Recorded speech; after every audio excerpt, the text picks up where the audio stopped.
What's up, America? Do not buy a new car. New vehicles suck, and there's no ad go buy one. Imagine going to prison for fixing your own truck. This economy is making me a criminal, okay? I'm currently researching how to jailbreak a car system. This is the dumbest thing I've ever seen in a car. The 5 subscriptions that the 2025 Toyota Camry has. We're being actually fleeced by companies. Soon, your car might not even be your car anymore. Tell me if I'm getting this right. So there are now laws against fixing your own vehicle? Car market is about to implode. As today's cars become increasingly modernized, people are beginning to question whether all this new technology is really improving the driving experience or creating a whole new set of problems. From privacy and data collection to expensive repairs, monthly subscriptions, and concerns over surveillance, drivers are getting increasingly fed up with the automotive industry. Modern cars are no longer just machines that get us from one place to another. They're computers on wheels, and many people are beginning to wonder whether they're even worth it anymore. In today's video, we'll hear what people across the internet are saying, examine the facts behind the debate, and let you decide for yourself. One of the biggest complaints about modern cars is the rise of subscriptions. Features that used to be included with the purchase of a vehicle are now only available through recurring monthly payments. For many drivers, it's become the symbol of a much bigger shift in the industry. Take a look. This economy is making me a criminal,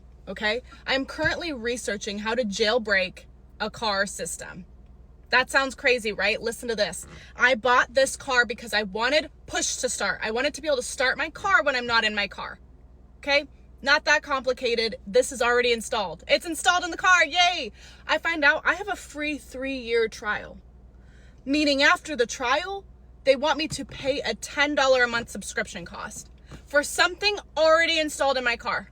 Are you fucking kidding me? It's already installed in my car. You want me to now pay you a subscription on top of the $30,000 car that I bought from you? Make that make sense. Mazda. Are any other car brands doing that? I need someone to jailbreak my Mazda 3. She said that she just got a 2021 Toyota and she was like, okay, how do I remote start the car? And they were like, okay, so you just have to like download this Toyota app and then you pay $10 a month for the ability to remote start your car. It is not something that comes with the car anymore.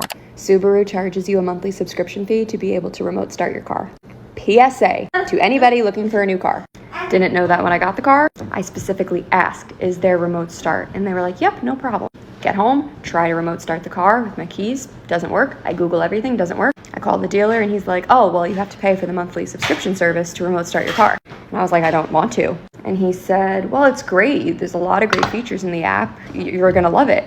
And I was like, I don't want any of the features. I just want to remote start my car. So you actually have to pay for 2 services to remote start your car. There's like the safety package, which is however many dollars a month. And then there's a security package. And you can only get the security package if you get the safety package. So it's like $15 a month to remote start your car if you get a Subaru. Here's the 5 subscriptions that the 2025 Toyota Camry has. And my free trials just expired. So number 1 is the Drive Connect, which as you can see now says subscribe. Every time I turn my car on, no matter what, it says subscribe now. So this is an AI service I can pay for. This is also if you want to use the built-in navigation. So unless you don't pay and you don't use CarPlay, you can't use anything.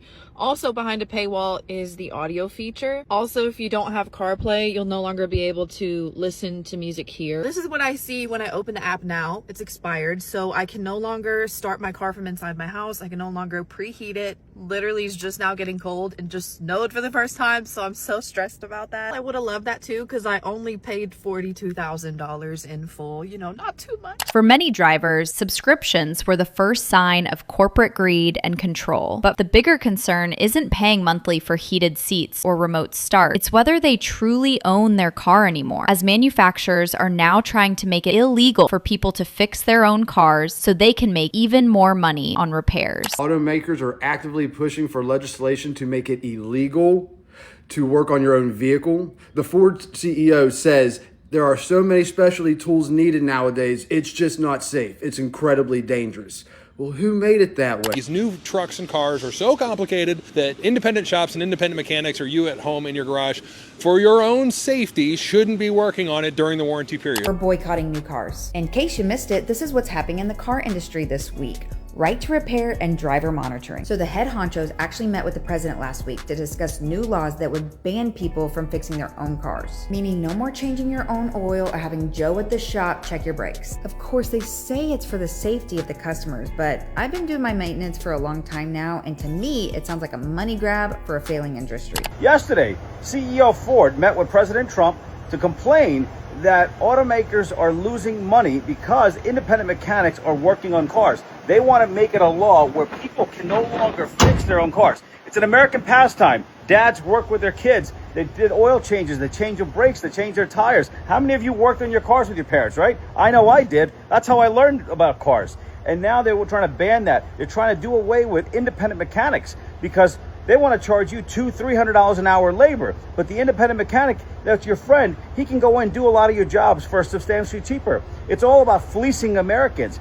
Big corporations control everything. You know how many mechanics were going to go out of business? Do you know how many parts stores are going to go out of business? And their argument is this, because hackers will hack into these computers. Well, let me tell you something. Get rid of all this electronics, because ever since you guys put electronics in all these cars, they're acting up.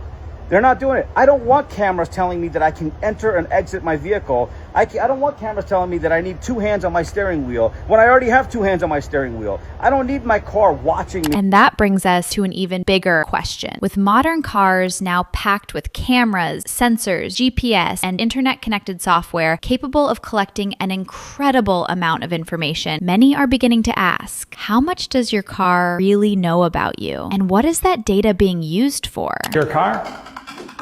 It's probably spying on you.